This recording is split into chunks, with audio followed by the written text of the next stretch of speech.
Baim Wong memberikan klarifikasi soal tudingan dirinya melakukan kekerasan dalam rumah tangga pada Paula.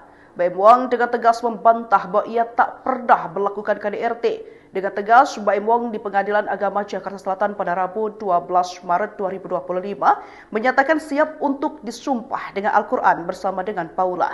Bahkan terbaru Baim Wong menolak berdiam diri usai citranya kembali dipertaruhkan karena unggahan Paula. Ia menunjukkan momen ketika putra mereka Kenzo menolak untuk bertemu dengan Paula. Kemudian Kenzo pun dipaksa untuk masuk dan bertemu dengan Paula.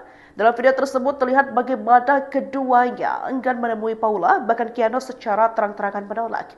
Sayangnya, warganet malah menganggap Baim Wong sengaja memperbaiki citranya yang telah rusak sebagai ayah dan suami. Curhat sedih Paula Verhoeven, dua anaknya kini takut setiap dekat dirinya.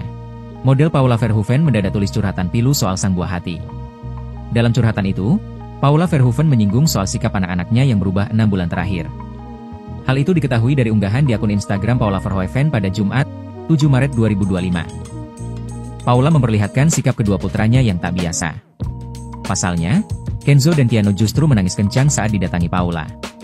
Melihat sikap kedua putranya, Paula pun semakin bertekad ingin memperjuangkan hak asuh anak. Ia juga mengaku sedih melihat perubahan sikap kedua putranya. Di akhir kalimatnya, Paula berharap agar keputusan hakim di pengadilan bisa adil dan mendapat hasil terbaik.